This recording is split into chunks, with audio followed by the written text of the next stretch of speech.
Thing. Oh no.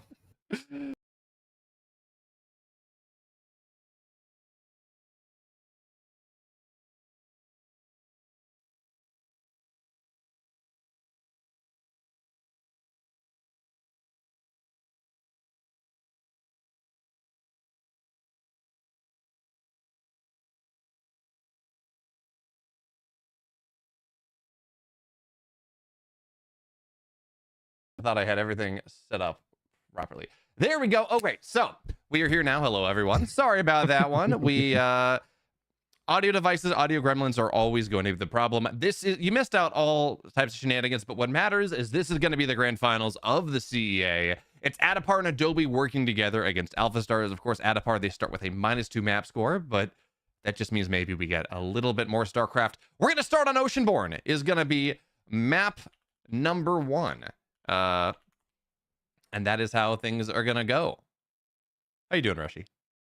I'm doing pretty good. The coffee is still kind of getting to my system. The season has got the best of me. I'm feeling a little under the weather today, but I've saved up all my energy for some high quality StarCraft 2 casting. I mean, we've got 2 master boarders to start off game number 1. I'm excited by that at bare minimum. And it's a CVZ. Of course it's a Zerg versus Zerg. Yeah, as Wetspot is saying here, ever see a toddler fight a professional boxer? Because, you know, I don't know what's going to happen here. This is one of the really fun things when we talk about the CEA. So, of course, we start with 1v1. We move on to 2v2 behind that. Map 2, by the way, for those of you keeping track, that is the map that has been decided to be flexed. So we're going to get the second option for map number 2. Of course, not going to matter right now. And Rushy, we are now ready to go. We're going to get into game number 1 of this best of 7. I am so excited as we jump into Oceanborn here. In the top left, it is the green Zerg player playing for Adobe Flake. This is Wetspot. And in the bottom right, in the orange, playing for Google Alphastars, he's also the Zerg player. It's Addepar. Addepar, which is just a great name. Like, I know we're sitting here, we're talking about StarCraft. We should be talking about pool catch gas timings because this is a ZVZ. But I just want to take a moment to appreciate just it's a satisfying name, right? Dada haha. It works out very I nicely. like to think it's a young child who's learning how to speak for the first time, and it's like there's meant to be a comma there, like dada. Uh-huh. The fun thing as well is that yes, apparently we are contractually obligated. When we were hired to do the CEA, they said you actually have to make a bunch of jokes about wet spots. It only makes sense because this is ocean-born and it's under the sea. That's what under the sea. But yeah, you know what? I don't think when you talk about this is a young child like dada haha, it makes sense, right? This is a ZVZ. There is no more immature matchup that I'm aware of, right? You're like, yes, let us flood Lings and Banes, and it's going to be fun. And we're going to go from there. Well, and that's, I think, kind of the joy when you have somebody in a game that feels outmatched. It almost certainly goes in the direction of early aggression, very, very quick cheese, as the green Zerg player is still going to opt for the opening hatchery, but gets the safe spawning pool up front. And I love the way that that's placed. That still has all of the energy of, I'm worried that you're going to cheese me, that you're just going to make this not work in my favor. So putting that out on the edge so that way you can spot maybe some early spines. But it's all macro here from Dada Haha.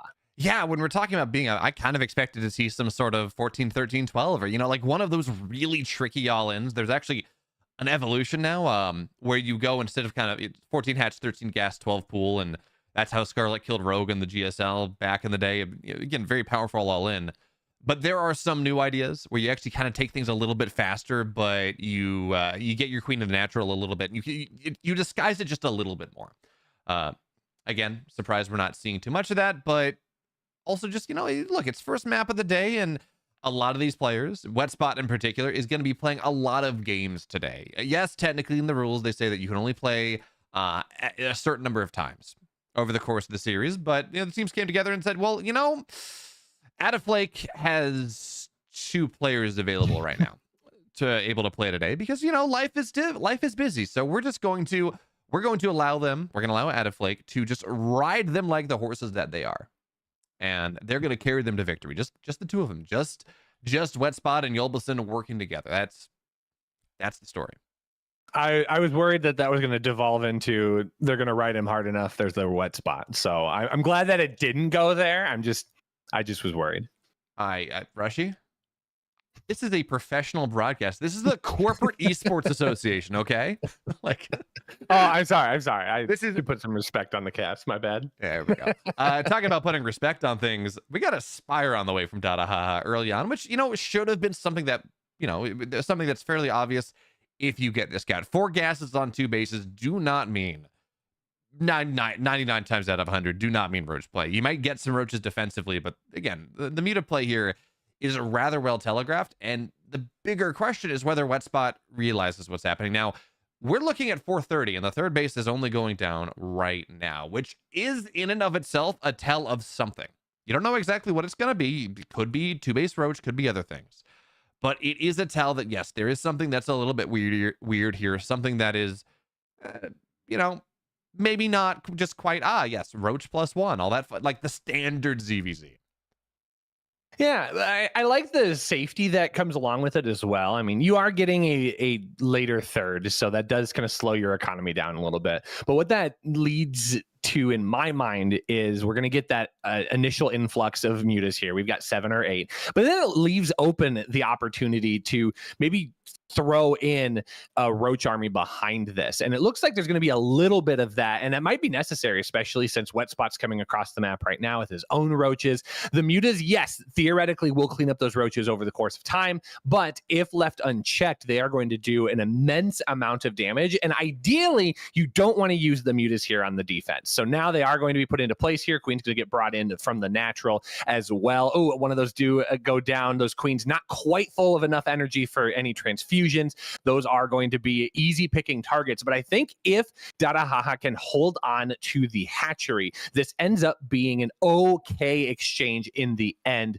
simply because those queens, they're not super expensive yet. This is not the PTR. So are those queens still sitting at a cool 150, and the trade out for those roaches is an immense advantage here for Dada, as now he gets to take his mutas across the map. Yeah. Okay. So what do you get out of this, right? We talked about, yes, things have been slowed down, but Dadahaha now, he's going to get himself, what do we got? Like 4 overlords on the map. So big supply block, 400 minerals down the drain. Doesn't feel all that great, especially because Wetspot also had to build like 7. How many spores did he end up building? Yeah, he got like 8 spores, 3-ish per base.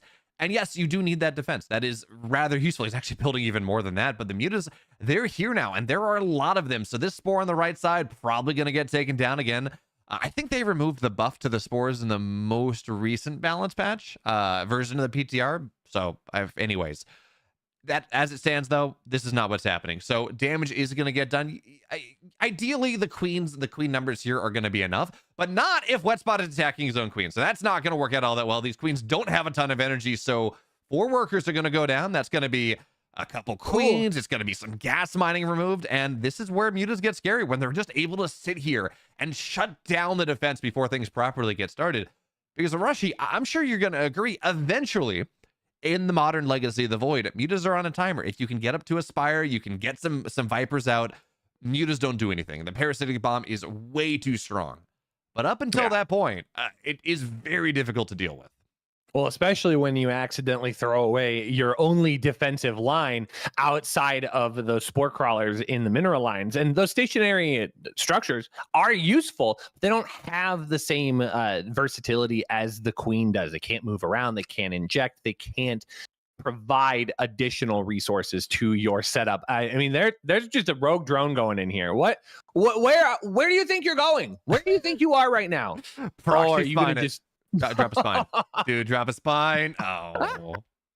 that would have been a wild play, but I digress that point into what Wetspot has coming up now. There are Hydras going to be on the menu, and I don't hate this as a transition point because that +1 missile is already there. +2 actually just about to finish up, is going to pick up that +1 Carapace, which will be useful against a largely mutiling Bane army.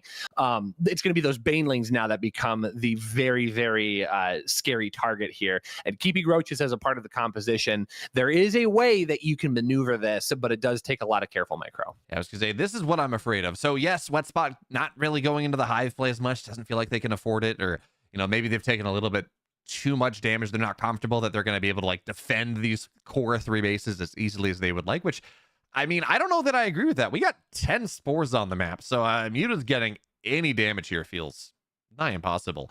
But again, this is the scary thing. You go in and you run across the map with a bunch of Hydras, these +1 Banelings, they explode them, and then the mutas theoretically kill the rest. That being said, there are some Infestors on the way, and if you can chain Fungals on the Banelings, it becomes unfightable for Dadahaha. There really is not a lot that, again, the Banelings, they get Fungal down, they die. They just pop like a bunch of really shiny balloons. As it stands, we're going to have to see if that's going to work out, and Wetspot finally is getting their 4th base on the way. And again, that is very much a finally. We are 9.5 minutes into this game. And here comes the pressure as well with, we talked about it, the Infestor opportunity. Where are they? They are not part of this army just yet. Oh, and there's a lot of money in the bank. Okay, now we finally see 8 more roaches brought in. I mean, Wetspot could be a lot closer to a full supply army here, but instead is going to have some reinforcements for the second push. There is no Hydra speed just yet, so that is going to be an interesting situation, especially as they have to try and dodge these Banelings, and there is no dodge. There's no hype. There's only explosions, and the Banelings find the targets exactly where they needed to be. Yeah, the one Infestor, I guess it was actually just made by mistake. I don't really know, because it was just kept at home. It didn't do anything. And in fairness to the Infestor as well, it didn't have a lot of energy. There was not going to be enough to chain multiple Fungals together. So yeah, 6 drones have died, but every single Hydra has fallen down, and now +2 air is done, +2 melee is done. There's a 4th base, and yes, Wetspot is almost there. 4th base is almost done, but this 4th base is mining.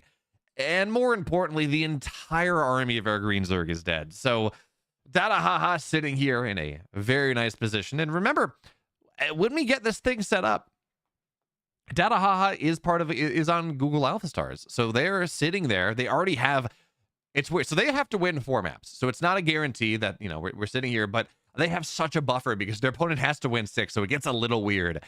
And this, again, the situation, we're in map number 1 already. Seems like Google's off to a very hot start in how they want to play this series.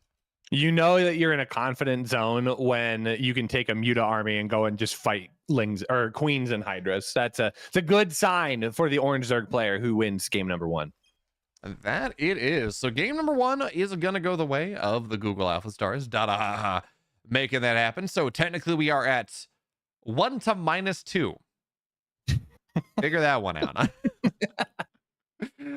But the good news also is that we get to move into map number 2 after this. Atlantis is going to be that map, which I don't believe is a map that I have seen too many games get played on. That would be the same for me, but I haven't seen as many StarCraft games as you have recently. Well, you know, it's going to be fun. Of course, this was a TLMC map, TLMC 19, getting us added into things. And this was the map that was swapped.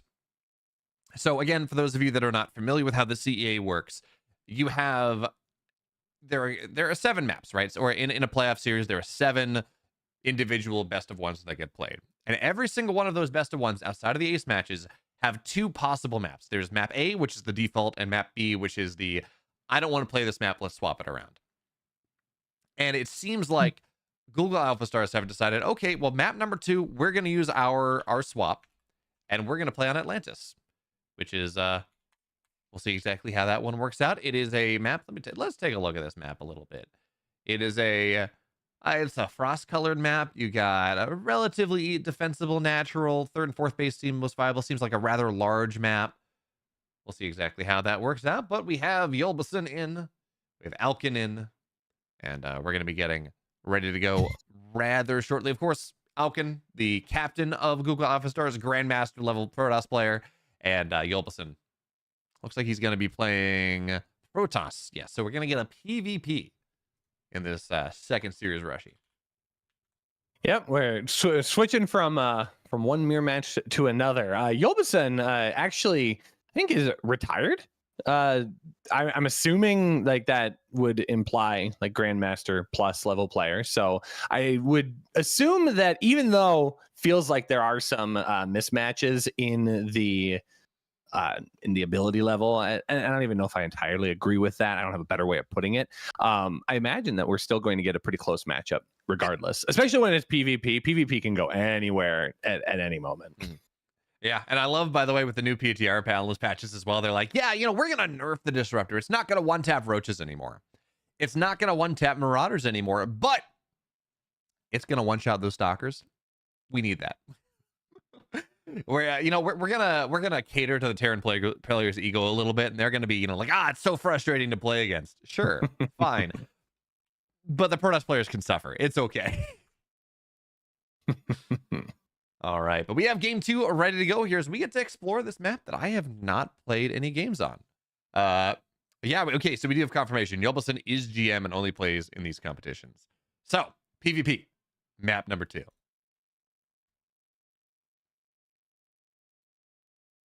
All right, Rushy in the bottom right, in the purple, he's the captain of the Google Alphastars, Grandmaster level Protoss player. His name is Alkin. And in the top left, playing for Addepar Adobe, the red Protoss player. This is Yolbison. I love, by the way, we had our glorious Arceus admin from the CEA in YouTube chat a little bit saying, yeah, you know, we're corporate, but that doesn't mean HR is watching. So apparently you are encouraged to continue with the wet spot jokes. I mean, we don't have wet spot is not playing. He'll be playing in the 2v2 in just a little bit, but you know, you have been official sanction. You have been given official sanction to just be as rough and rowdy as a Rushy can be. Yes, and as we all know, I'm a rather rough and rowdy kind of guy. Oh yeah, 100%. You know, that is why when they said, hey, you know, Bayo, you want to do this thing? Yeah, absolutely. I've done the majority of the CEA events for a while. I said, who do you want to work with? And I said Rushy, because I think he is exactly antithetical to what it means to be corporate. So that is necessary, you know? Is that just because I've never worked for a corporation, being like a public school educator? I just outside of the sphere. No, it's because when we cast Stormgate together, you put up with me making all the Bone Zone jokes I can ever possibly desire. Got it. Yeah, that actually makes a little more sense. Of course, as we move on to Atlantis, this is going to be a 2-gate opener from both Yolbison and Alkin, which is not too surprising in the context of just how PvPs generally go. It's a new map, so it is maybe a little bit surprising that we're not seeing anything all that interesting. But the one thing we should point out, by the way, this is TLMC 19, which means it has very interesting map doodads, Rushy. The important one is that there is a healing shrine. Ooh. We don't have any of those theoretically. Now, there were actually some maps. Of the 6 maps, I think, on the PTR that we assume are going to make the actual ladder pool in however long that takes. And some of them did have healing shrines, but they were removed from the actual. So we're not going to get them in ladder games. It's going to be interesting to see how this thing works out, especially as we're playing this format or in a PvP where, you know, Protoss players, they play Blink Stalkers, right? These units that you get very low and you blink back. So having a healing shrine to top up your blink stalkers potentially gives some really interesting blink micro opportunity, or just some really interesting, I guess, unit preservation opportunities that I don't know. I'm excited to see how these players have prepped for this, if they have. Oh, well, Yolbison's going to be the first one to strike here, taking a couple of these adepts in, dealing a decent amount of damage. I think picking up 3 probes there, maybe 4. It doesn't look like we have the probe counter on the left-hand side. Got to do it all by hand? Ugh. No, that's okay. But yeah, decent amount of damage, gets both of those adepts out as well. I was actually keeping an eye on the timing of the Twilight Council because it was significantly earlier than Alkin's. And I was wondering if maybe we were going to get like some weird PvP version of an adept all in, but instead it is just going to be Blink. The Blink timing ends up about the same as his opponents. So the transition will understandably line up about the same, but getting a little bit of an edge here in the forefront, picking off a few workers, making Alkin's economy just a little bit slower. Hopefully will provide for a little bit better stalker production when the Blink Stalkers do inevitably start coming out. It's funny you say, it's going to be some weird PvP version of a Blink all-in. Well, this is 8 Adept, which is a style that I don't know that I'd say it's an Adept all-in, Rushy, but it is a lot of committed pressure here on the Adepts as they look to run across. If Alkin doesn't have his wall ready to go, is not able to hit a force field where it needs to be, this is very scary. These are 8 Adepts getting ready to move into the main base. Luckily, we do have a pylon getting dropped down or shield battery, something like that. But even still, Adepts are getting damage done. More probes continue to fall. The recall only hits half of them, and that's a little bit awkward. But, okay, they're going to try to shade out. And they should, yeah, they're going to, actually, they shouldn't even complete that shade. But we're going to have, again, that's going to be fine. 10 probes have gone down for the cost of really what only is 2 Adepts. And by the way, this single Adept shaded back, and it's not going to get anything, right? There's a shield battery here. But Yolbison continues to get the damage done. And in this game setup where Yolbison is the retired player, well, doesn't look all that retired to me. Yeah, it's the old adage, like, you never forget to ride a bike. You just gotta figure out how to do it again. And Yolbison has not forgotten how to use Adepts to harass mineral lines. And that is exactly what he needs to keep doing here to keep Alkin on his heels. Because for Alkin's credit, I mean, still hanging on to the same supply count, a little bit behind on the worker count, but that's investment in the wrong category for what his opponent is trying to get into, who's now throwing down 4 additional gateways. This is now going to come up to what? This should be 8 gate pressure. Or no, I think we're at 6.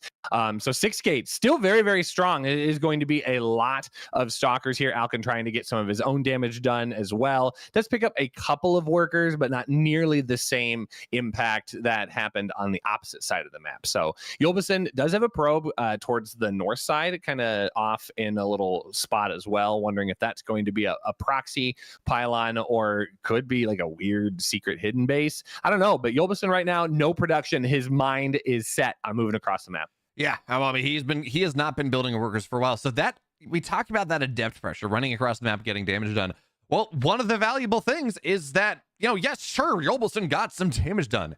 Has not been probing out of it. So Alkin's for, well, he's got himself a 7-worker lead. And just the question now is whether he can defend. So Adepts are going to shade in. Blink is, of course, done. Sentries, they're going to get targeted down. And having that Guardian Shield would be so very impactful. Problem is, the Stalkers, they blink away. They don't think they can break this, which means these Adepts, as they sit back here, that's just a trade. It's just a sacrifice.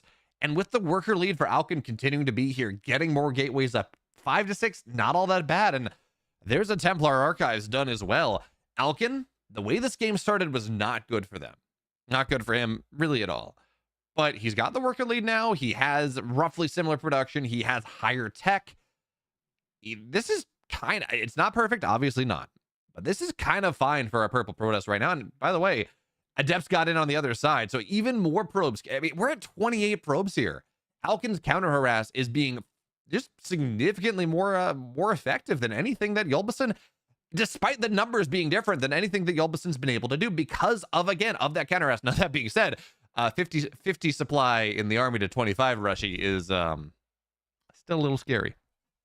Well, it's scary while that army is there. Once this army gets picked off, there is not going to be a realistic response for rebuilding it. And that's going to be great for the purple Protoss player, who right now can benefit from the fact that he's got shield batteries. He can lay back. He doesn't need to push out on this. It is Yolbelson's responsibility to do something in this situation. Shield battery overcharge, assisting with the defense here as well. He's able to warp in additional stalkers. And because he has that economy behind it, he's able to put down 5 more stalkers into this army and slowly start picking away at this count. Now, to be clear, Yolbelson's blink micro is being very sufficient right now. I kind of wish he would take another step forward. There's so many of those stalkers sitting in the back, not really able to be a part of this fight. And I think if he even took one small step forward, he'd be able to multiply his ability to weaken this army. And Alkin is slowly starting to crack here. He does throw down a couple of force fields to single out this army and divide and conquer a little bit. But I think a lot of the damage has already been done. Alkin has run out of steam here. He's got to throw the probes in. Yeah, but the probes are running in without the stalkers. I cannot help but wish, like, you add 2 Archons into this. You're just floating gas. Add a couple Archons to tank. That would have been very nice, but Alkin just not, despite getting damage done, not quite able to stabilize. And that means that, well, it's not like Addobeflake is sitting here with a score to themselves, but they're now -1 instead of -2. Hey. There we go. So now the score is 1 -1. Yes. There's a math equation here somewhere. I swear, if you give me enough time, I'll find it. I don't know. Like, don't ask me to do math, dude. It's Saturday. I've done all the math. We're gonna go make the lobby here. I love, by the way, this continues to just be sad to me. Like, when you're going to go make a lobby, and US East and US Central have the exact same ping, because US East doesn't exist anymore. Oh, I actually didn't know that. Oh, it's really? Yeah. US East went down for a while, and then now they just US Central, just as far as I can tell, US East just relocates back to US Central. So really, yeah. So if you've got somebody playing on the Central or West North American server playing against someone in Europe, it goes to Central. US East just isn't a thing. Yeah. Yuck. That's rough. All right. So yeah, it's what it is. We do, however, we're done with the 1v1s for the time being, Rushy, and I know, as a fan of absolute insanity that is 2v2, you are very excited about this one. It's going to be Emerald City. It's going to be our 3rd map. Again, reminder that this is Google 1, Addepar and Adobe -1. We're going to get there. We're going to be okay, as we have players on both sides saying that they are ready to go. Let's just make sure that everyone is going to be ready to go, and we're going to get into this 3rd map. Again, the math is a little bit weird. Okay, Wetspot is saying that they are ready, so we're going to go into the next one. Again, the math's a little bit weird here, because, okay, well, technically Addobeflake has to win 6-1 to win everything, because, again, they're -2. We are guaranteed to play all 4 regular maps. You still have to win 4 maps as Google. Well, actually, wait a minute here. How does this work, right? So if Addobeflake wins 4, maximum Google can win is 3, right? You said you weren't going to do math. Maximum that Google can win is 3, but because Addobeflake only won 4, they're at 2. And we don't have any more maps in the rotation. Replay the maps? I don't know. Good question. Hey, Cadle, let me know. For now, though, we're going to get into game number 3, and it's a 2v2. Ooh. Here we are. So in the bottom right, playing for Addoflake, Adobe and Addepar working together, it's Yulbison and his teammates, Wet Spots. There are no wet spots on Emerald City. What is this? And in the top left of Emerald City for Google Alphastars, it is the team of Piankiel and Alkin, the red Terran and purple Protoss. Positively perfect purple Protoss working together. Although, unfortunately, our positively perfect purple Protoss was not able to put together some positively perfect purple blinks. That actually doesn't rhyme anymore. That there's no assonance there anymore, and I am very sad. But like, there's a theater teacher somewhere that's like anxiously writing this down. It's like, I gotta teach this to my students on Monday. Oh man, when I was like, I don't know, 12 or something. I grew up in the DC area, right? So we would go to the Kennedy Center all the time, and you go to the children's theater, and there was one show that was like about a deaf girl who loved purple, and she wanted her positively perfect purple party. And you know, it was one of those like, yes, we're gonna hit kids over the head with morals in these plays. You know what? You're a teacher, you know what I'm talking about. Oh yeah. It's like, oh, acceptance is this whatever. Okay, sure. They're not great plays, but they're supposed to teach something.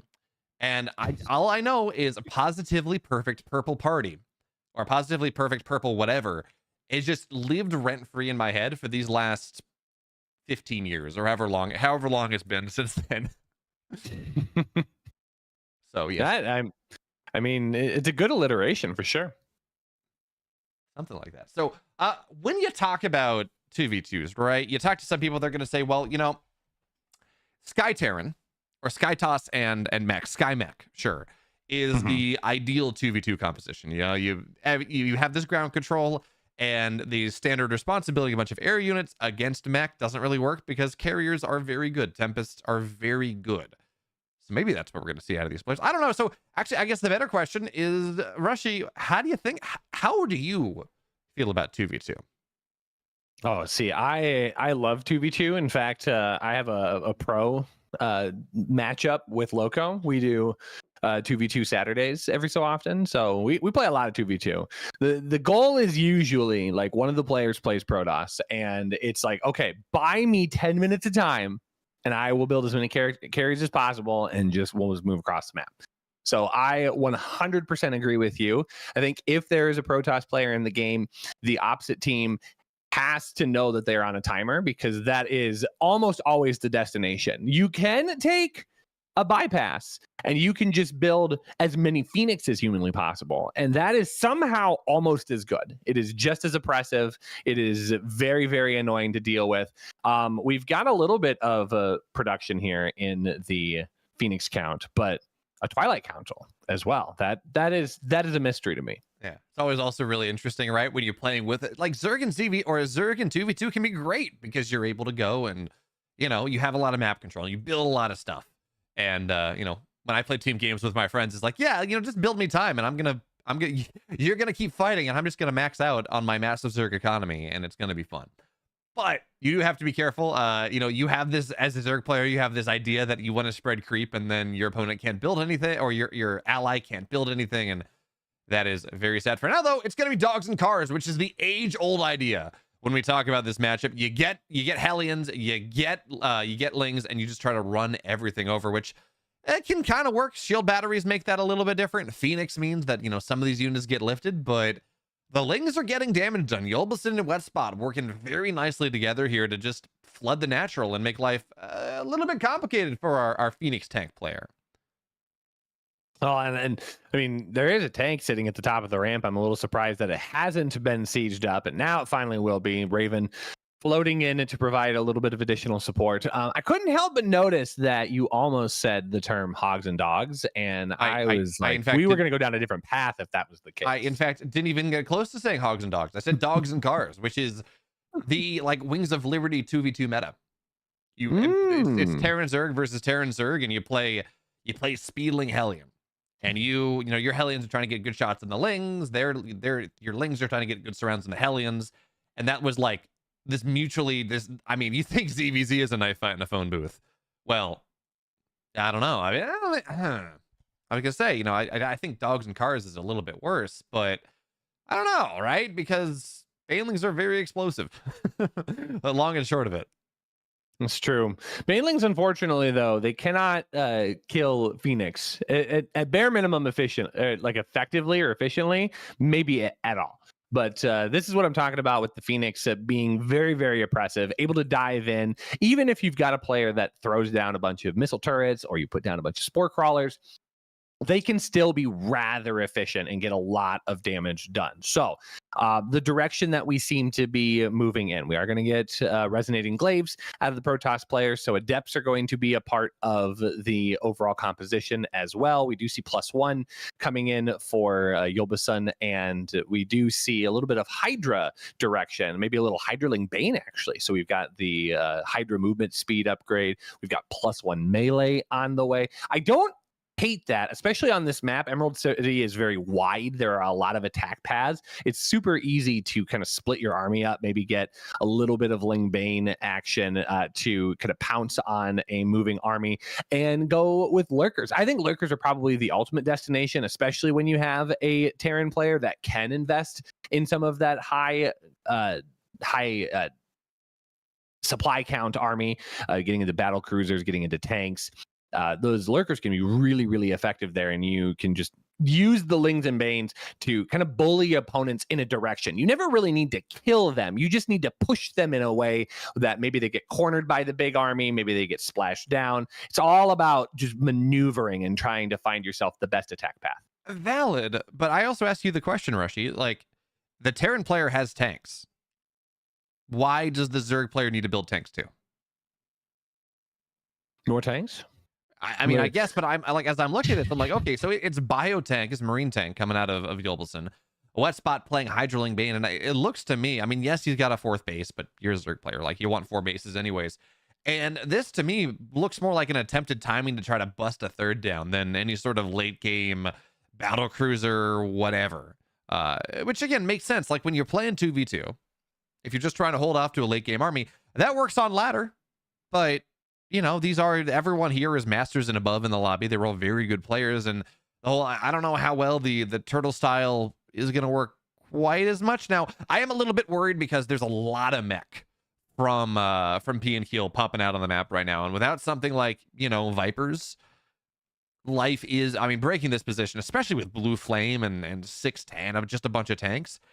That feels very difficult to break down, especially because it's not like Yolbasun has his own, you know, spellcasters either. There are no Ravens on the map for him, so no real solution for all this splash damage outside of getting on top of it. And I mean, there's just a lot of mech right here, dude. It's true. I think a very important thing to note as well is right now Yolbasun trying to position himself, not really fighting with Wet Spot. He does have a few Lings here, but doesn't have the bulk of his army. His Hydras are over on the right-hand side. And anytime you're one player pushing into a 2-player defense, like, you don't have to run the numbers on that one. It's never going to be favored for you as the singular part of that engagement. So rightfully so, backs off a little bit, realizes that this is not necessarily the moment. It looked like he wanted it to be the moment, but need to find an opportunity to attack with his opponent, who is trying to mass up a decent amount of Hydras here, trying to defend a little bit of the harassment here. This gold base being far out in front, this is a very harassable location for either players, because obviously there's a gold on the opposite side of the map as well. So P and Keel and Alkin will try to position themselves there. There is no building there currently, so that will just prompt this big doom drop. There's not enough space for the tanks. So will the Marines go in all by themselves? No. It looks like it, but hold the phone here. That's a lot of Vikings that, you know what? They do boost out. Oh, losing 2 of those is so bad. If you lose 1, you can maybe get away with it, but 2, that's pretty awful. That's 30 supply down the drain just like instantly before this really even works out. That is just, it's like, oh great, we're gonna do this, but this is scuffed as hell. I mean, it seems like it's getting something. The Vikings are falling, but you just respond with a bunch of Blue Flame Hellions, and it really does not. It gets 15 SCVs from P and Keel, but the thing that I've been kind of watching here is that despite the fact that Wetspot and Yolbison, they've been developing their economy theoretically very nicely. 4 bases for the Zerg, 3 bases, but a gold base for the Terran. They've been doing a nice job at that. Their economy is much more developed than what Alkin and P and Keel has. The supplies have not really been reflecting that. Yolbison and Wetspot, they have not been. I mean, Wetspot here is sitting at 1,000 in terms of resources in the bank, without being maxed out. That's not really where you want to be. So again, despite the fact that the economy is better for Yolbison and Wetspot theoretically, the macro is not. And now these Blue Flame Hellions are going to find a bunch of the Hydras on retreat. And this game's getting really weird because it's a bit of a base trade on the other side. Yolbison with his biotank, with the Bailings running into mineral lines. Yeah, sure, army supplies are one thing, but that's a lot of economic damage. Oh, and being able to protect these tanks is really, really important for maintaining this push. The Terran player has been effectively dismantled, has enough money to be able to remax, so that probably won't be a horrible situation, but time is now going to be the factor because Alkin and P and Keel do have enough here. P and Keel has a decent amount of tanks, only has 98 supply, but when it's tied up largely in siege units and your opponent has a pretty mobile army, that is going to spell a very, very tricky situation for the blue and the green player here. Hydras are not going to deal with this army very well. The tanks are always going to be an ever-looming threat. They're not going to deal well with the Colossi, and now that the Adepts jump in there, they're going to body block these units. There will be no escape, Behemoth. These Colossi will tear through everything. Dude, it's 6 Colossus, right? Like, what is this? I'm pretty sure that this is against, I don't know, the Geneva Convention, something. Like, there is some rule against this. There is so much siege damage, so much splash damage. That's like, great. Okay, Yolbison, Wetspot, y'all did a really nice job. You have this really good economy. You can't touch this army. It is 6 Colossus. It is 17 tanks, right? We're looking at +1 for the tanks, +2 for the Colossus. If Wetspot had decided to go get himself up to Hive, I think he might even need like 10 Vipers to knock this down. As it stands, this is just, you can't touch this. You can't get close to this army. The range and the splash damage is just, it's way too strong. No, but these are just going to cut through every single building that exists up here. The tanks are going to come up. They don't even need to siege at this point. They can just use their strong cannon of power to just knock down these buildings. Units pop out slowly but surely. There will be a warp, and that's going to be too much to handle. And GG is called. Alkin and P and Keel. Google taking another point here. I love, by the way, that we just see at the very end, Yolbison taking the bottom left base, and it was getting shield battery cannon rushed at the very end. It's like, no, you don't get that one. That's not okay. But yes, Jackson, we have people watching. They say, is this Google versus Adobe? This is Addepar and Adobe working together. It's a combined team. It's not just Adobe, but as it stands, Google is now up 2 to -1. However that works. I don't know. I don't make the rules. I just follow them. Wait, no, I remember this in school. So the answer is 1. 2 -1. That's 1. Well, if it's 2 minus -1, it's 3. Oh no. I stopped paying attention at that point. No, help me. Well, as a kid in my class once said, we were learning grammar, so it's a little bit different. But I ain't never heard no double negatives before. So do with that what you will, Rushy. I think I remember hearing ain't a word, so I ain't gonna say it. There we go. So we got more 2v2s on the way. It's the same 2v2 lineup. Again, Adobe Flake has 2 players, and they're just playing in all the games. That's how that works. But Alphastars, they're going to be running P and Keel and Dadahaha. So Alkin not playing. But we need Dadahaha in there. Deep P and Keel, Dadahaha, Wet Spot, and Yolbelson. Okay. So we have the players all set up, I believe, unless we're wrong here. But reminder of the stakes of this. Google has to win 2 more, right? They still have to win 4 maps. This is a, as this was explained to me at length, this is a setup where Google is not given a 2-map advantage. Adobe is given a negative 2-map disadvantage. So Google still has to win 4 maps. Again, I'm kind of cheering for this situation where Adobe wins 4 maps. So it would technically be 3-2. I don't even know how that works. But you know, I can't wait for I just want this to happen because I want to see the admins have to make a ruling and just life get complicated. Yes. We're all about complications here, for sure. Okay, Reclamation though. This is kind of an interesting 2v2 map. Separated bases. You have a joint like central, like neutral base. But this could be one that is quite unique as we jump in here to our next 2v2. Let's see. In the top left, it is the red Terran P and Keel with their partner in crime, the blue Zerg player Dadahaha for the Google Alphastars. And in the bottom left, put just a minus next to this one is how I guess we do this. In the bottom right, down a bunch of maps because they had a penalty, but at -1 at the moment, it is the Teal Terran Teal Terran Yolbelson and the green Zerg Wet Spot. And I guess it's only fitting. Of course, it's a Zerg player named Wet Spot, right? You know, the creep is just one big slimy wet spot. That, you know, I've never really thought of it that way. I'm a little upset that I've thought about it that way now, but you know, you're not wrong. They're not wrong. I'm not wrong, but I'm not sure that's right either. Like, you know, technically it is, but morally, is it right, Rushy? Ethically, is it right? I don't know if I'm qualified for that. Here's something we can talk about that's ethical, though. Do you get scouted with your 2 barracks proxy and immediately just bail and say, you know what, I got better things to do? Or do you try and run it down and see what happens here? Both the Zerg players in true 2v2 format, opening up pool first. So Wet Spot will be able to deal with this. Yolbelson already coming out to harass us a little bit. Does get 3 SCVs to harass. Ooh, that 1 SCV is getting kind of low though. He's able to get that canceled. I think that's actually huge here. The fact that you've kept any of those barracks there is really, really telling.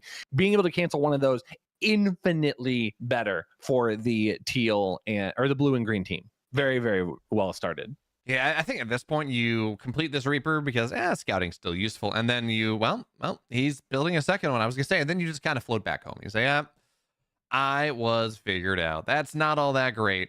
But it's kind of interesting that he's not. And Yolbelson, as I don't know if this was reactive, I don't know if this was proactive, but Yolbelson has his own 2 racks opener here. So he has 2 Reapers to the 1 that P and Keel is going to be able to create. Now there is a factory on the way, so you know you get some Hellions, some Cyclones out, and you're gonna be mostly fine. But again, it's kind of interesting figuring this out because I think Dadahaha and P and Keel, they had plans on aggression, they had designs on aggression. There's a Roach Horn on the way off this. I mean, yeah, technically he's got a natural, but it's not like there are a lot of workers. And again, that makes life rather complicated for now, though, as the Reapers arrive. Speed is not yet done. Now, when we point this out, Wet Spot doesn't even have speed started, so there's a Reaper Hellion or this Reaper Ling idea with Cyclones showing up as well. Reapers, I mean, once speed is done, yes, you're building 2 Reapers at a time versus 1, but I think the speed makes up for that quite significantly. Fortunately, they're the defending team, so I don't think it's overwhelmingly bad, but it is going to be very, very scary here. They now have to play safely. Yolbelson can't afford to have those Reapers out on the map. That now becomes a non-negotiable. So having to sit back at home now waiting for Wet Spot to get his metabolic boost, which has been started. it becomes now just a defensive position. You had an opportunity. You stopped the early aggression. You could have been aggressive yourself, but now you're forced to sit back. There are roaches coming across the map. Now there's a baneling nest on the way for Dadahaha as well. This is continually becoming a worse and worse position here. Oh, gonna be able to surround those roaches. That's actually a really nice pickup here. Yeah, I mean so the goal of the roaches is to take down the Hellions. That is their job 1A. That's what they got to do. And without those Hellions going down, this attack does nothing for P and Keel and Dadahaha. They're all light units, Rushy, and Hellions they do a lot versus light. So that was a very disjointed attack. And now, well, it goes the other way. Ling speed is just about done for Wet Spot. He's actually got +1 melee on the way, which is kind of a cool idea, right? These low eco setups. But the Hellions, they go a little bit too far forward. They're a little bit just too developed. And now, well, there are no mainly shots, not incredible. But you just get some banelings on these Lings, and all of a sudden things turn around quite significantly here. Now, again, you want to keep the banelings forward, but you don't want to take them too far forward so the Reapers and the Hellions don't snake them down. This is still not great for P and Keel and Wet Spot, but those baneling connections made life a little bit better. The big question though, is that enough? Cyclones, they deal with the Terran units. They do not deal with these Zerglings. No, they absolutely do not. These Zerglings are incredibly scary here, and there might just be enough that you can just push on forward here. There's not really anything in that unified natural here to hold things down. There are going to be some more roaches coming across, but Dadahaha only has 27 supply, so this is about it. It's these 4 roaches, a couple of Lings, and workers, and that's it. So this is not an overly good position here for Dadahaha here as he's trying to make the most of these banelings. Banelings going into the back of the base as well for Wet Spot, going to try and get some lethal damage, but those will get spotted, so those need to be canceled. They're not going to be allowed to, well, maybe. No, they're not going to get enough damage done. The Cyclone's going to be in good spot here. Damage being dealt over on the Blue Zerg player as well. And this is now a much different situation here as Wet Spot has been able to find some additional economic damage. These Lings are coming in. Every time they can pick off a Cyclone, this is a good exchange for them. But he doesn't want to overextend. If you just throw away units, you're going to throw away yet another advantage where you could potentially capitalize. And it seems like they are going to back off just a little bit.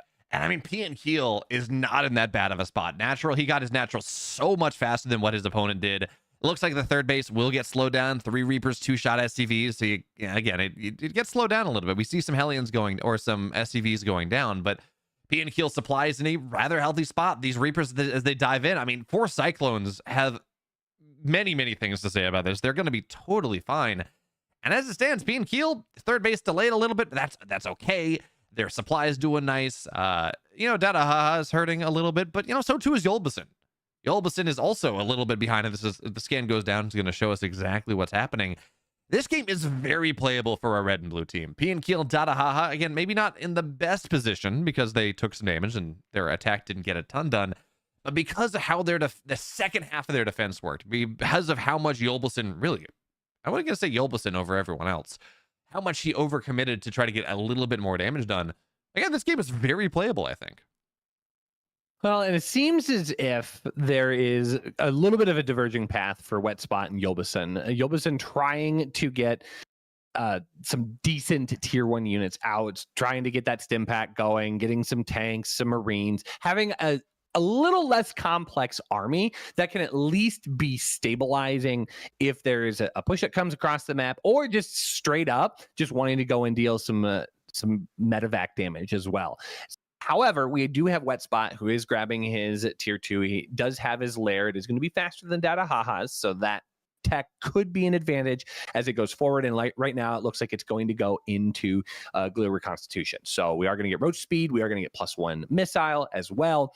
This starts to develop into a bigger game. And I think we're probably going to go like a couple more minutes here where both sides are going to lick their wounds a little bit, do a little bit of expanding. We can already see that Dadahaha is trying to move himself out to that third base location, but the opposite side is not true. We don't have the additional economy here. It looks like Wet Spot is trying to do a big 2-base timing because there is no position for that third base. I gotta say, though, as we take a look at this, I said, the economy has been a little bit better for Google over the last little bit of time. Wetspot is up 10 workers. It's closed now, but he has been up significantly workers for quite a bit, which is why we see 82 to 59 on our Zerg players. That supply has turned into a whole hell of a lot of roaches. And when we take a look at P and Keel setup, so he's building roach, or he's building tanks now. He had cyclones out early. It is really gonna be on these tanks that P and Keel's making. He's gonna have to get him 6-8 tanks or something. This game for Google is extremely incumbent on these tanks finding value, on these tanks holding the position down long enough that allows Datahaha to play back into the game. Because again, as it stands right now, his economy is still worse than Wetspot's. Even as that third base is on the way, the worker count is not incredible. And it's a little scary because all this has happened, right? You took this damage, you ran across the map. Having the courage to just press that drone button and say, I'm going to be fine elsewhere. Well, I think it would have worked out for him if it worked out. But as it stands, I don't know that he has the time to do that anymore, right? We got this big army. The biotank roach is moving on the map. And the big question is really for our Google team is, can you defend this? Well, did a little harassing in the back of Wetspot's base, but this is the big engagement here that really is going to matter here. Tanks are going to get sieged up for P and Keel. The tanks of Wilbeson are not going to get sieged up, not to mention they do get hit with that anti-armor missile. They're completely getting shredded apart here, and now still enough for auto turrets as well. Wow, what a push that just resulted in a complete decimation of both of their armies. Calm down, Owen Wilson. But it's true, right? This was a surprisingly good hold for Datahaha and P and Keel working together. I thought that so much stuff was going to work out great for them. As it stands, though, not only was this a really good hold, this might just end the game. There are enough Vikings in the sky. That means this third base, I think it dies the Cyclone Viking play. I don't think there is. Yeah, there's no repair in time. So the third base is dead.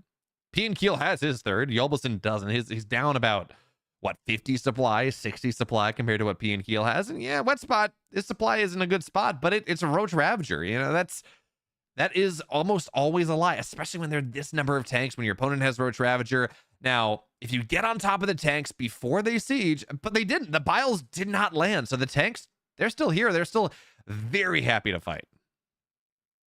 Yeah, it's a tug of war game in a 2v2. That momentum is so important in a 1v1, but in 2v2 it is absolutely crucial. If you have an opportunity to push, you absolutely want to grab your teammate and shove as quickly and as strongly as you can. These tanks are going to slowly leapfrog their way forward. The Ravens completely own the sky with the Vikings. This third base has been completely cornered off. Roach is trying to find any sort of angle to get any kind of damage, but they just get bullied out of the way. This is exactly what I was talking about in our last game, where your main job is you want to separate your opponents. If you can isolate the opposite team to a 1v2 or a 1v1 even, it works out so much better.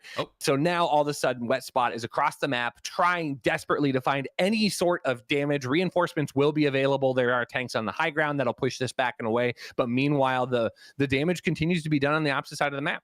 It's awkward as well because P and Keel, look at his money, 1,300 minerals. I mean, the gas count's not all that bad, but managed to float over a bunch of his factories. You know, maybe he built them in the third, had to lift and retreat him away a little bit. I don't know, but it seems like production was lacking for quite a bit. Third base had to get lifted. We got these Marines. They're going to get dealt with. So the third base stays alive. But this is in part why 2v2 can be a lot of fun, right? Just all of a sudden chaos erupts everywhere because you got two players playing. You got two players with two different armies. But I think at the end of it, the key story here is that Yolbeson and Wetspot are they're in a bad spot in this game. What are we at? Game number 4 in the 4th game of this series. Mm-hmm. Yeah, Yolbeson got a 3rd orbital up once again. He's actually got a 4th orbital on the map as well. So he has the potential to make some money. But losing that third base, losing the workers that he did, Wetspot losing so much of his army, well, that's not a position you want to be in. Although we do have a Spire on the way, right? Adding some infestors here. I'm sorry, no, that's Datahaha's Spire and infestors. So, you know, from a good position, maybe not from a bad one as much. And complementing the ground army that's already there for Datahaha, I think the Spire is a nice, it's security blanket, if anything. Just trying to protect against the possibility of, oh, well, maybe Yolbeson is going to try and do some medevac marine drops, and that can be a way to get you back in. Because now it's starting to think about, what are the comeback mechanics here? What are the things that could absolutely derail the strong position that they're currently in? Nidus play would be derailing. medevac drops would be derailing. So any way that you can protect against those things, Spire covers both of those avenues. So we'll probably see some corruptors. More than likely, we will get a transition into some later game. We already see the Vipers being built for Dadahaha as well. Adrenal glands being brought in. It's funny to see adrenal glands and +1 melee going at the same time. Usually those are not in sync with each other, but there we do see the Greater Spire as well. So automatically just going to leapfrog towards the late game. I mean, you say that. I don't know how it works in 2v2. I mean, in 1v1, Greater Spire is getting Broodlords is almost just a throw, right? They're just such bad units, but this is not a fight that Dadahaha and P and Keel want to take from this position. It is just such a choke, and they don't really have a great solution for all of these tanks. Now, the tanks are going to unsiege, and that is an opportunity to try to dive on top of this, but it's just Cyclones, right? There's no the tanks didn't move forward. They didn't have that extra splash damage, and I think in this position, right, fighting against this army, going Greater Spire is not the play if you're Dadahaha. Just build 6 Vipers, right? Just blinding cloud your opponent's army, and they can't fight. Yeah, I think you're absolutely right. I think there could be an argument towards, well, with the Viking count. Ooh, great fungal growth here, actually. Talk about this fight. This is very, very overwhelmingly done.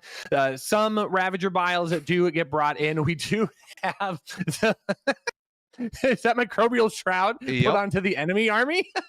I mean, okay. Hey, you come the new patch, it's going to stick to units, and it's going to make them even more immune to flying units, which again doesn't really matter because Biles, while they come from the sky, are not flying units, so that's fine. That being said, this is a bit of a scary position here. The tanks are anti-armor missiled in the extreme. Cyclones are getting shredded though, and they're the Vipers we were talking about. Just not allowing these tanks to fight in these tank on tank fights is so impactful. So P and Keel, Dadahaha, they take their licks. The third base of Dadahaha goes down. The third base of P and Keel gets dislodged. But once again, the armies, they don't work at, like, the fights are good for our blue and red team. Economy, questionable, but the fights are good.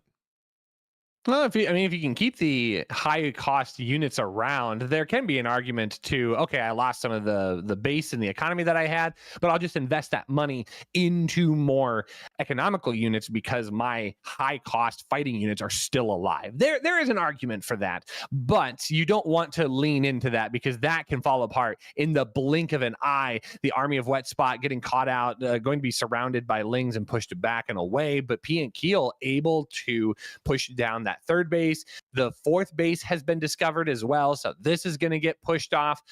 I mean, he almost has to lift that. Well, no, it's a planetary fortress, so that's not going anywhere. That is just going to be destroyed. And there is a fight happening in the natural here. This feels like a do or die moment for Wet Spot and Yolbasen, who have to try and get something, but there is nothing left to get. The Broodlords. The Broodlords did it, Behemoth. That they did. I mean, at that point, it was more that everything was behind and it was all bad, and Wet Spot was very, very sad. So, okay. Look, that counterattack in the early game worked for them very nicely. That counterattack did a fantastic job of making sure, okay, well, we're back. We're not going to lose the game right now. So that works out for them fairly well. That means that Google is now at 3 to -1, which means we get to go to the first ace match. Ace 1 on Anomaly Found,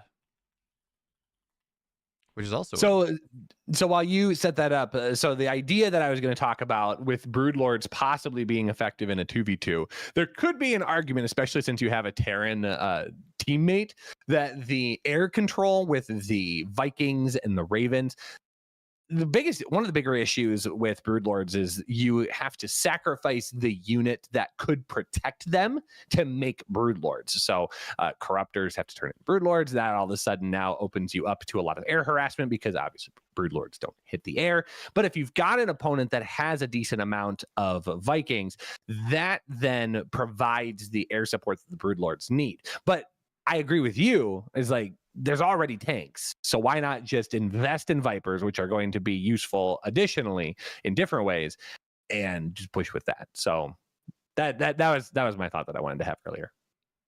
And I just realized I made the wrong version of the map, so we're gonna go and whoops. Yeah, it's the Omniskeptic version of the map instead of the TLMC version. So, what's the difference? I don't know, but TLMC what's the word? TLMC just is a little bit, I think, like it gets a little more polished.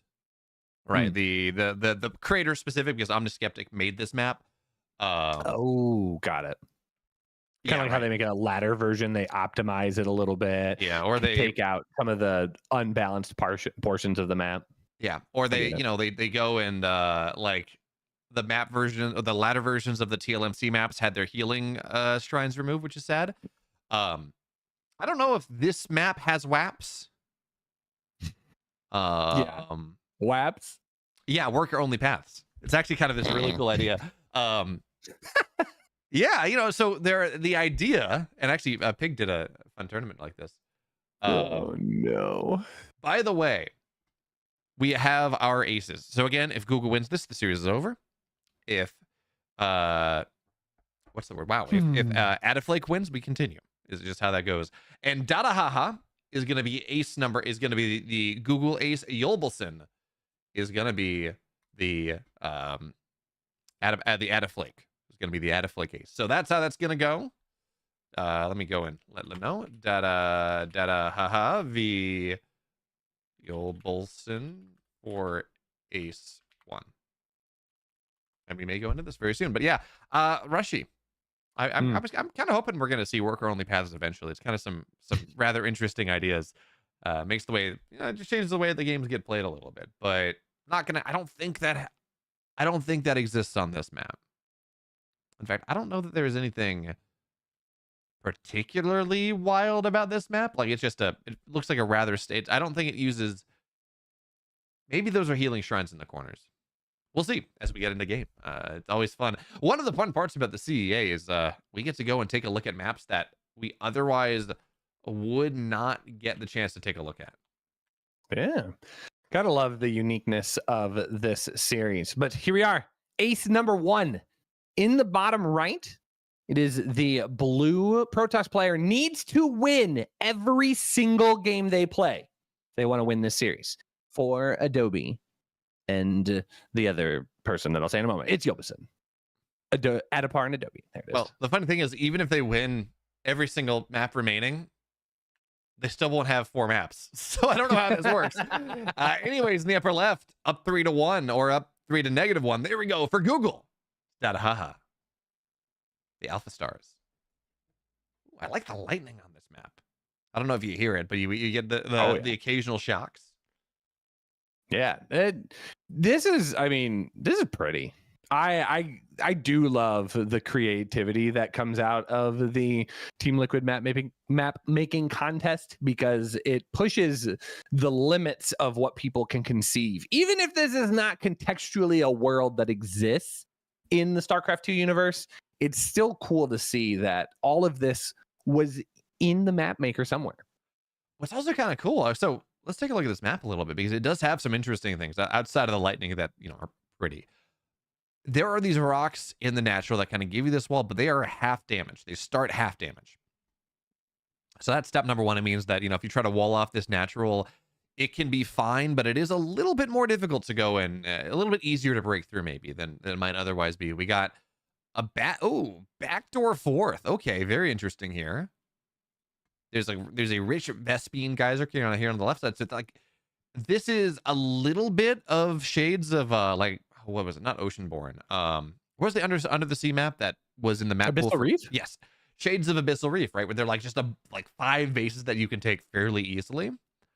But I think with these rocks, maybe just not quite as defensive. And the healing. Abyssal Reef is very polarizing map. I think there are people that love that map, and there's people where you say that like their eye twitches a little bit. Oh, I loved it for the meta that it was in the pool. Now that the meta has moved on, I do not want it back, because let me introduce you to turtling to infinity and beyond, because that's what we would get from that map now. In fact, it was a bit ago now, but there was back when Exxon Cups were happening. We had one was it Dream Pool, because it was just forever to get new maps. And we had Abyssal on that map, and it was just, a lot of PVZs where Protoss were like 5 base carrier turtling, and I'm like, no, get me out. I don't want to cast 45-minute games where nothing happens. You don't like sitting there speculating on when something may or may not happen? Oh no, that's my favorite. That is my favorite part of StarCraft. Ah. Ooh, look at the lightning plant. Ooh. It's a very pretty plant. Yeah, so this is kind of cool, right? We got the healing zones on the edges. We have also Xel'Naga. Oh, sorry, that's an acceleration zone. I was gonna say that's an acceleration zone. In my head I was saying Xel'Naga. I was lying. We have kind of these outlying bases that have rocks on them, but it's weird to have bases blocked by rocks that aren't valuable, right? Because these are not gold. There's no rich Vespine. But we should talk about this attack that's happening, right? Because Dadahaha off of 2 bases, off of only 16 drones, has some Ravagers, has a whole bunch of Lings, and he just wants to bust the entire world down. That's the story.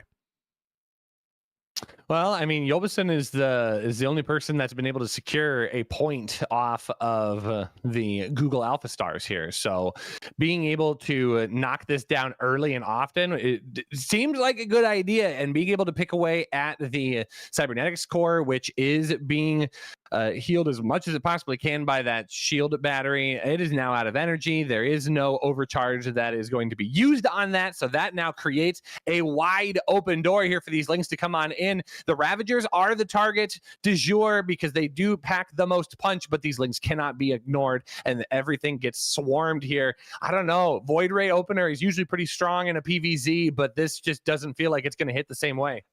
Technically, this attack is on a time because this Void Ray will turning on prismatic alignment against a bunch of units that don't have the armor tag is always fun. I don't think this gets enough done. Like, not at all. You take a look at this. Yes, some probes have died. Yes, the wall is open. Yeah, the cyber core was killed. Sure, shield batteries.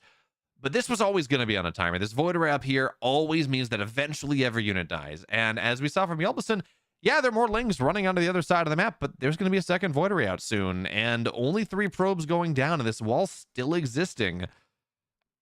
Dadahaha's all in is not getting enough done. And then where Yelbison is going to rebuild the wall, build more shield batteries. And what exactly it's not like Dadahaha has a third, he's got a drone there now. It's not like he's got a layer and 60 workers. He's on 24 workers. It is very difficult for him to macro out of this. I was actually a little surprised. I mean, you can see those 2 pylons there that are both very weak. Dadahaha was bouncing back and forth. He's very indecisive, trying to find the most amount of efficiency. And while doing that, lowered the efficiency of what would have just happened had he just left those units alone. So a bit of an interesting moment there. Over microing can happen, people. It can be done. Don't over micro. Sometimes you just got to let nature take its course and it'll work out okay. But 2 Void Rays is going to be really, really difficult to play against, especially when you've only got 1 queen. Here comes a second queen, but again, no energy for transfusions, especially when it stands off the creep. That's not any better there. Being able to bully things back, this base is going to be exposed, and bringing your Zerg opponent down to effectively 1 base. Second base will be finished here in a moment, but this is a great position for the Protoss player. It might actually just be game if he can pick off this queen and continue to get damage. Yeah, on a scale from dead to dead, how dead is Dadahaha in this game? Well, okay. The discussion's a little bit different now. No, he's still dead. You're like, scale from dead to dead, he is in fact very dead in this game. Although, those are just a bunch of links. Like, is he proxying something? Are we going to see something pretty cool here? Now, the Spore being finished, and the other Spore running over, does say that this Void Ray is not handled as well as it could be. 3 Void Rays showing up on the other side of the map, if he doesn't lose one, is like 100% death. But as it stands, the game goes on. But in the scale, you know what, Rushy, in the theme, the theme of the most recent holiday that we've had, this is Halloween, right? Dadahaha is in fact a zombie Zerg. A dead man walking. Exactly. Theory of a dead man. Oh, there you go. That's a deep cut right there. I feel really good about Yolbison's position here. Going to be able to take a third base. Yes, there are Lings, but this is not going to be harassable with the Stalker count and the Void Ray count that's out. Even if Yolbison were just to lay back and just develop his economy, he's going to be able to develop at a much faster rate. He's got 50 probes already. He's already oversaturated on a couple of his bases, which means once that third base is done, those probes are going to be able to transfer and instantly give him a 3-base economy. Now, if you just throw away your units here on the opposite side of the map, that is not going to work out well for you. Prismatic alignment not going to be as effective here as he'd like it to be. He's just going to make himself to lower. Those roaches can't shoot up anyways, but backing off just a little bit. I don't know. It feels like there's a little bit of nerves playing into the fact right now. I think Yolbison is feeling the pressure of the moment. He knows that he needs to be able to win this game to put himself into the next game, essentially. But there are a few moments that get a little bit loosey-goosey. That's why you don't give up. That's why you keep on fighting till the last unit has been killed, because who knows? Your opponent's human. They might make a mistake. I gotta say, I'm a little sad, right? We have this very low void right here. It's like, oh, nice force field, but Lings will still mostly get out. You have these low units. This is a map with healing camps, or not healing camps, healing Zelnaga, healing whatever they are, right? This is like, go heal the void ray. You're going for a void ray. You went double Stargate, right? You're looking at 4 voids. Go heal the void rays. Make this attack just that much more powerful eventually, but he's not going to. That's going to be fine. We got Charge on the way, Immortals, Forge, all that stuff. I do agree with you, Rushy, though, as we take a look at the way that last fight happened. The only way that Yolbison was going to lose this game, again, theoretically, things can happen, but from like a theoretical perspective, is attacking and losing everything. So I'm glad he backed up. I'm glad that was okay. But even, yeah, you should take a look at this. Are these 4 voids, are they going to be able to break stuff down? I mean, I don't, the decision to go double Stargate to add in 2 more void rays, I think I would have just preferred like double Robo Immortal or something. Just something with a little bit more oomph to it. I don't disagree with you. Charge though, it's going to be really, really strong. Is if you have this small amount, this feels very akin to having like 8 mutas and just an overwhelming ground army as a Zerg player. You've got to address this. You can't ignore the void rays, because they're going to do exactly this. They're just going to turn on their beams and they're going to just pick away at anything that gets within range. But this is a different situation, because these are just fighting all by themselves, and they are finding a lot of damage here. Every single Overlord that gets picked off, that is supply that goes down to 100 minerals lost. That puts Dadahaha even further on the back foot here. Wow, this is a lot of good harassment here for Yolbison, provided he doesn't lose these void rays. He's going to get 1 picked off, so it's an okay exchange. You're still in a much better position as the Protoss player, but once again, you're not extremely far ahead. You have a lot of gas in the bank. You still need to find a way to spend it, and it seems as if getting Psystorm and a good amount of Archons and High Templar will probably be a good way to spend that down. Yeah, you say, oh well, losing one, he's totally fine with that, dude. He got 5 Overlords. He supply blocked Dadahaha, and I mean, he's not anymore, because Dadahaha has his best a laser impression, and he built like 20 void rays at once. But yeah, 1 void ray for 5 Overlords, 2 Queens, and a couple Hydras every day of the week, twice on Sundays, maybe even 3 times on Saturdays. I don't know. I continue to be tilted that he is not making use of the healing areas with these low powerful tech units, that you can just remove them from your control group, put them on this area, heal them back up, do it again. But that's just me. Maybe it's a lot harder in game to do than just, it's a lot harder to think about in game rather than just kind of those of us that are just sitting here kind of casting it and watching it as it happens. But come on, this void ray could be full healed. It could be, it has 5 HP, dude. Like, imagine. It could have 150. I want to be mad, dang it. Oh, no. I don't disagree with you. I will say, like, and how many maps have there been in the entirety of StarCraft 2 where those healing zones exist? Like, surely it's one of those things that just didn't even register in your brain. You don't even think about it. It's like, oh, that's just not a thing. So why would I think about it? I don't know, because like on the one hand, yes. On the other hand, when it's a new map that you haven't played a ton on, my first thought is, okay, what's different about this map? Is there something that I can abuse on the map, take advantage of on this map, especially in this kind of preparation format? Again, it's an ace match, it's a little different, but especially in this prep, they've known the maps for the last week. Like, this is something where you do have preparation. Now, that being said, Storms on the Banelings as they morph means most of these Banelings won't morph. The charge lots are doing a ton, and I am nitpicking a 1 game. Like, let's be clear here. Dadahaha, the supplies are relatively equivalent, but the quality of these armies are nowhere close. And so, you get Dadahaha as he's a dead man walking. We've been talking about that one for a while. And I don't want to take away from Yolbison having a very nice defense, doing a very nice job of punishing his opponent. But he could have used the healing camp. All I'm saying about that, please, Yolbison. That's the only takeaway. Use the healing camp. Oh, I like that you talked about the quality of the army here. And I mean, now the supplies are much further apart. This is going to be the last stand. Yolbison's going to be able to push on in. I don't think there's a scenario. I mean, surely there is a possible scenario where Yolbison can lose this army, but the reality is Yolbison has some very high quality, high tech units that come with a lot of sturdiness. They can stick around a little bit longer versus the army of Dadahaha, who is now getting a lurker den. So lurkers would help make this a much better position to play from. But when you're sitting on the 3 base at maximum and you don't have your full gas supply, you're going to pick up your 4th base once again. It continually becomes a losing battle. You've been dead for a while. You've still got enough adrenaline in the system that you're moving around.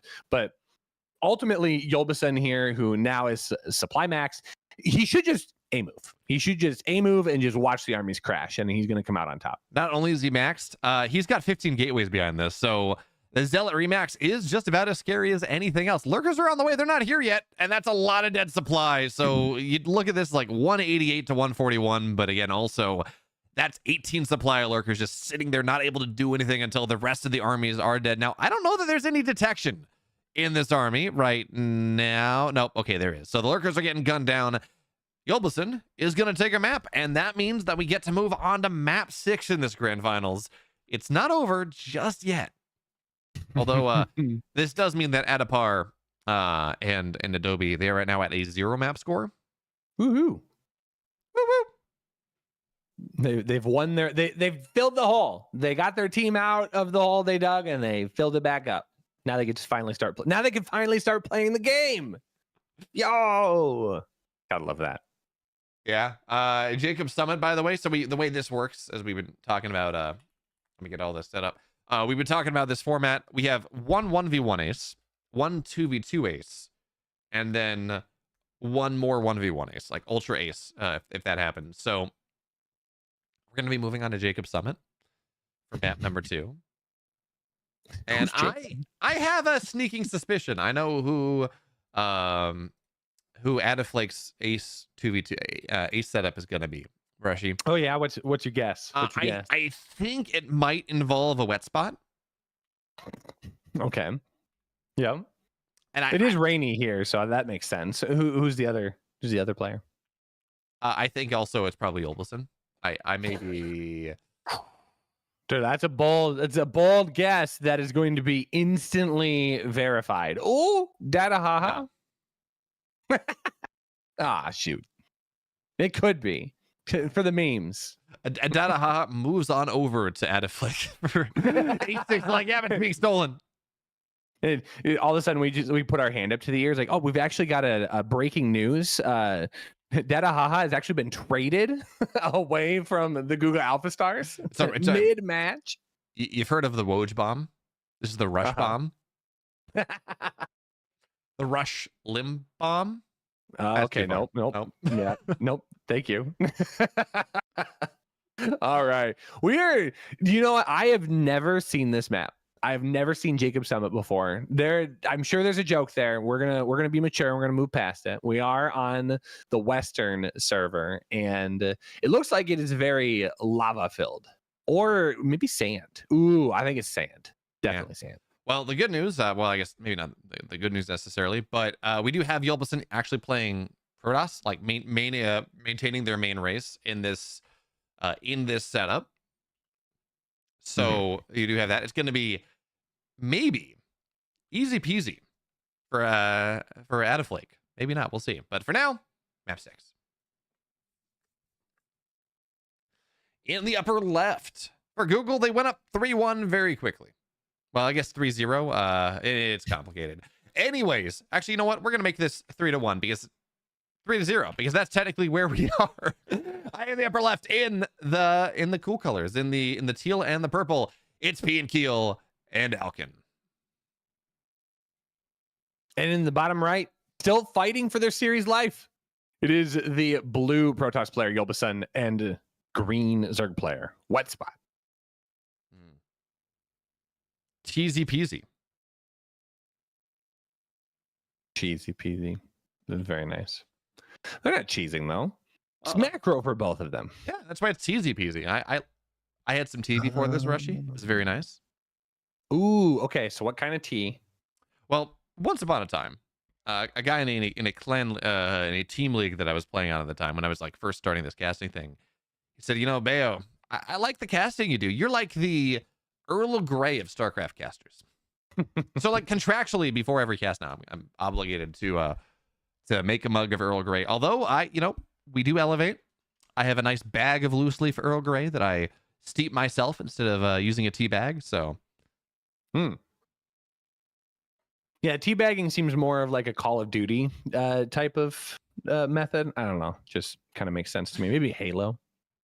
If you were casting like Halo Esports. Yeah. By the way, I've been told that Wet Spot had both shades of blue taken from him. He can't roleplay as well now, which is a huge disadvantage. Yes and no. On the one hand, sure, puddles. Actually, if you think about it, puddles are not often all that blue, and well, it's radiation. It's a glowing. Oh, there we go. It's a glowing green puddle. It's still it's just a radioactive wet spot. Like this is what they found Hulk. Oh, okay. This is what happens when it's a way too hot and Hulk's the AC in Hulk's apartment's not working out all that well. We've gone really far. We hopped on a city bus for this one. Get way too sweaty and yeah, it's green. Anyways, look, our glorious RTS admin is the guy that is the person that kind of enforced this. So blame him for my nonsense. That's what's happening. Yes. Take no responsibility for your actions. Blame it on somebody else. Perfect. That's how I choose to live my life. So we have had this matchup, by the way. P and Keel, Alkin, Wet Spot, and Yolbasun. Now, again, the difference here is I want to say Yolbasun played Terran in the 2v2 in the non-ace set. Now he's playing Protoss, of course. And we have that PZ setup's a little bit different. I think I want to go back to what you said. We were talking about this other stuff where I think this is going to be one of those games where it's just like, buy me some time. Although, as I say that, that's not the build we're going for. This is a double gate opener coming out of Yolbasun. In fact, he's getting a triple gate. So this is a lot of aggression coming out of the map very quickly for our I guess 0-win, 2-win team for Addobeflake as they try to make this happen. And I mean, we'll see. For now, 4 Stalkers are going to take the supply depot down. The repair's not going to be there good enough, not in time. And, there's no bunker here. This looks like it might be doable.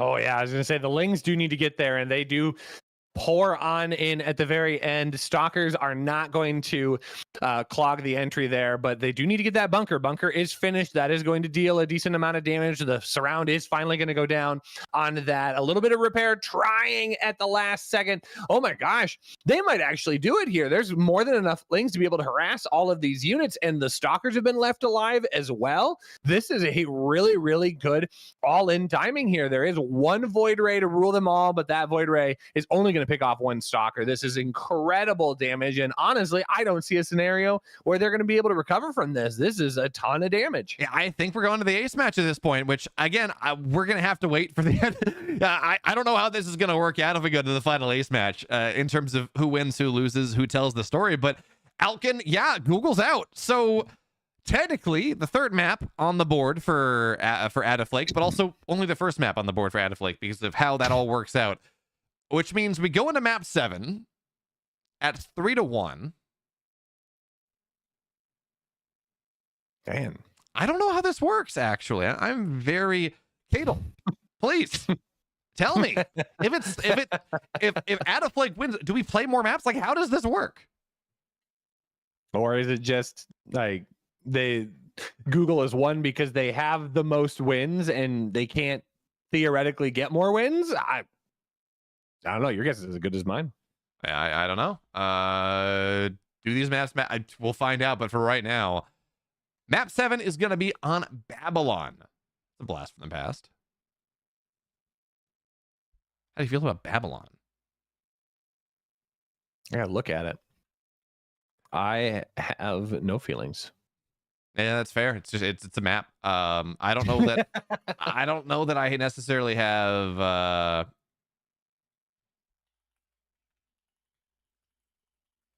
Oh, okay. it goes to the 7th map. It is the highest win count, even if majority of wins has not been met. So Google has won. They've effectively won. No. Oh, no. Right? Because it is the total number of wins, even a majority. Wait, so Cadel, when you say total highest win count, is that ignoring the penalty?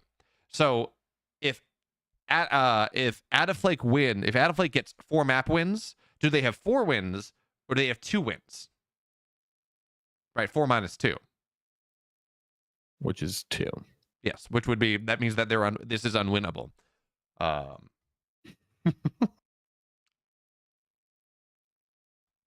That is my question.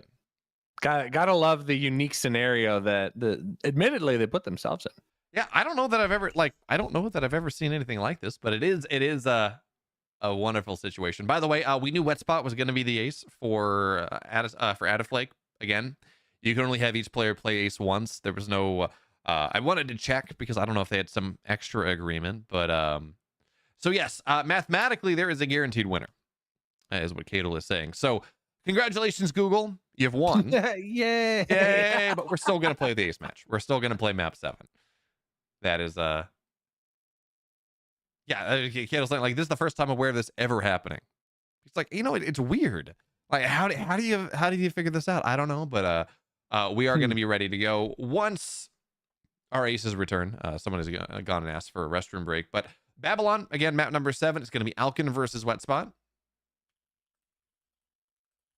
And what do you think, Rushy? I think we saw Alkin is the sole 1v1 player from Google that has lost, but they were looking really good up until the moment where they died. Well, I mean, if we're not mincing words, Yolbison is the responsible party for all of Adobe Addepar's wins. So with him not in the game, I'd say it's toss up. Yes, Alkin lost, but I think now this is an opportunity for Wet Spot to prove himself and say, hey, it's not just my teammate, it's me as well. And I think it definitely can be done. I will say, I'm looking at a Grandmaster badge versus a Master badge, which doesn't always mean everything that we need to know, but I think it tells us a lot. Yolbison didn't have a badge at all, and he beat Alkin. Wow, so, yeah, that's true. I'm just saying, dude. That's fair. That is a fair statement. But we will find out. Actions speak louder than words, Beowulf, and we're going to find out just how loud the actions of this player speaks. We're in the bottom right. You can talk about him. So bottom right, it is the purple Protoss player playing for the mathematical winner, Google Alphastars. This is Alkin. And the upper left in the blue, as Rushy said going into this, it's deeds, not words, fact and known verba. All that require, all that define everything. And to make it happen, well, he is a Wet Spot. Hi, yes, I am literally 5, Rushy. Look, they say growing older is mandatory, growing up is optional, and I require the desire. Rushy, continue laughing. You're 6'6". You have grown up. Excuse you, I'm 6'8". Sorry, Rushy, you're a 6'8". You are up above like most people in the world. So, yeah, that's fair. I was actually looking at a picture from the place that I previously worked at, and I worked with some wonderful women who were very short. So we had a group picture, and they were all at the same height. They were like 5'5". And then it's the awkwardness of the picture has to be angled up because I'm in it, and there's at least a foot difference between all of us, and it was very silly looking at. Very silly. A hand as well, or just a foot? I'm not going to dignify that with a response. Rushy, how many hands are you at the shoulder? 50 Yeah. hands? I don't know if I've done the math on that one. Are you as tall as a moderately, reasonably sized horse? I would say I'm as tall as a medium level NBA basketball player. Better question. How many times have you been asked if you play basketball over the course of your life? Oh my gosh, so many times this year. Especially in Iowa? Are you kidding? This is the funny part because as a teacher, sometimes you get put in front of students that you're not familiar with, and they look at you and they ask, "Are you an NBA basketball player?" And there's just the thought process in my head, like, I get it. They're 13. Their brains aren't fully formed. But if I were an NBA player, would I be teaching band? Like, I get it. There could be a lot of different walks of life, and no disrespect to the music teaching NBA basketball players out there if they exist. I just don't think they do. I don't know. I'm told that all the like the not the stars, right? Not the James Hardens and then the whatever, but you know, like the good NBA players, you know, they may be like the subs, right? I hear they have to band together, okay, to get what they deserve. So Rushy, it makes sense. We got there. We got there. You know what else got there? Our game. We're 30 minutes and 30 seconds in. We've got ourselves the most normal PVZ that I've ever seen. We do have a rather late third base, but this is not the worst thing in the world. There's going to be Oracle harassment here. It is a Stargate opener in general, so there is going to be a Void Ray coming out for Alkin as well. Wet Spot choosing to try and macro up.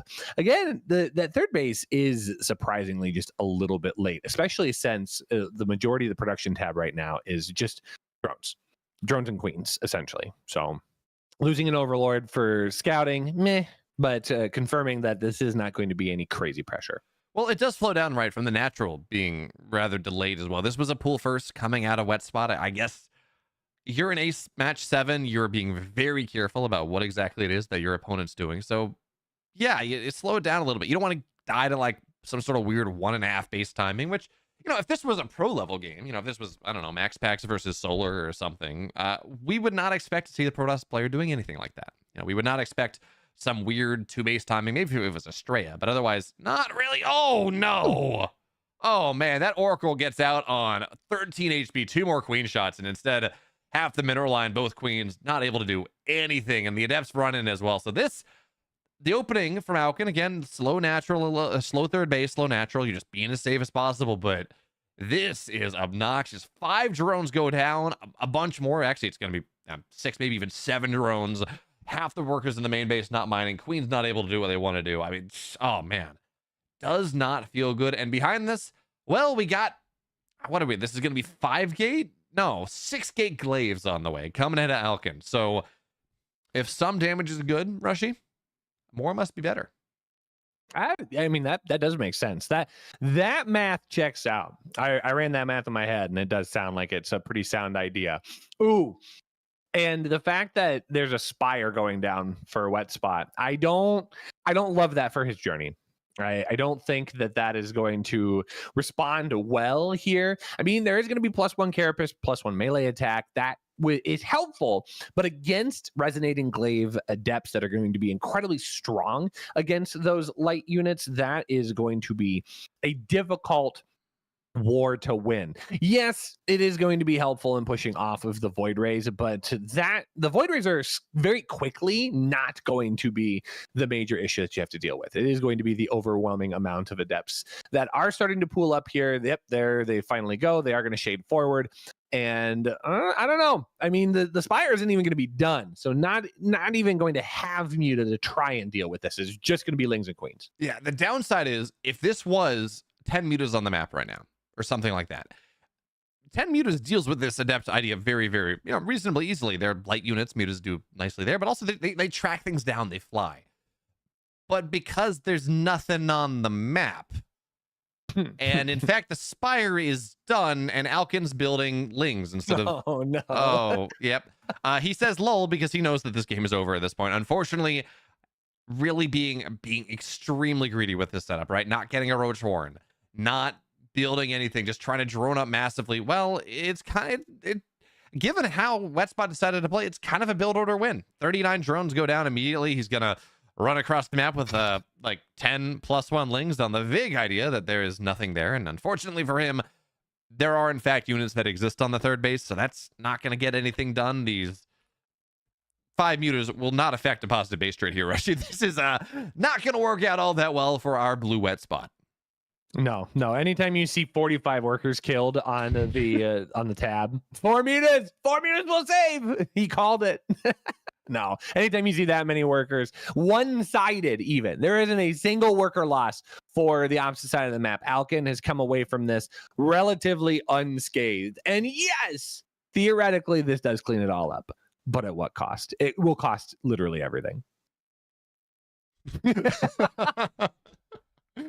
He doesn't know that he's mathematically lost anyways. Dragging this does nothing. I hope Fantasy's watching this stream. This is the timing to a new level. Fantasy should take notes. It's like Fantasy is retired, but this right here is like wipes a tear from his eye. You're like, my legacy lives on. My protege is still here. Oh. The last chance for what I will say, Rushy, is this last spot, this wet spot, did not arrive all that quickly. That's it. That's the one you're gonna go with. The wet spot took a lot. It took its good sweet time developing this wet spot. Alkin got out the little green Hoover vacuum to clean up the wet spot on the opposite side of the map. There will be no more wet spots in Babylon. Nope. So it decreed. Be it foretold, or be it what? I don't know. Anyways. At this point, we got a lot of stalkers. Phoenixes are being made. Right, we got 4 of them there. I mean, there are 25 drones for the Zerg player. They are technically still mining, kind of. There is still a game happening. Yes, Rushy. Tell me, what is your favorite game? Ooh, my favorite game? It's a big question. I mean, obviously, StarCraft 2, of course. Of course. No, sorry, I guess, is there a favorite game that you have watched? I mean, this is one of the games of all time. So I got to say, this is on the list of games to consider. Oh yeah, technically it does qualify for that list. I don't like picking favorites here, Baum. It's like students. The students come out to me, Mr. Butler, am I your favorite student? It's like, I don't like picking favorites. I'm just gonna make people sad. Yes, you are my favorite student who's named exactly what your name is. He found the loophole. GG is called, and the mathematical winner win it anyways. Alkin secures the victory here for Google Alphastar. We missed something, by the way. There are no wet spots on Babylon. Was the last wet spot joke we should have made. But that does it. So mathematically, or just by pure results, it is a Google victory. They win technically 4-1 because of the penalty. And that means that Google, Alphastars in the CEA have been a dominant force in the CEA for quite a while now.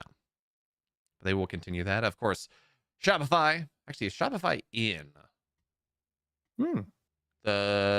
No, there was no Shopify this season, so no 0, nothing like that.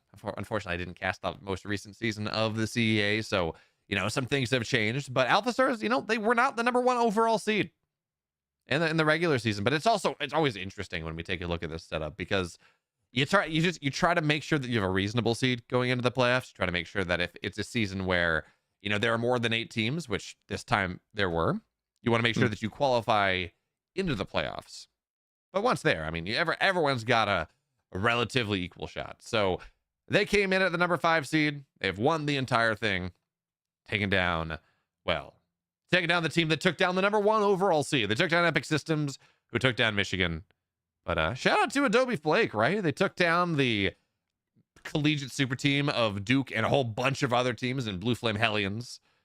They took down RIT as well. So apparently what we're learning here is Adobe Flake, they can take down the colleges. They cannot take down the corporate world. That's just it's just what happened.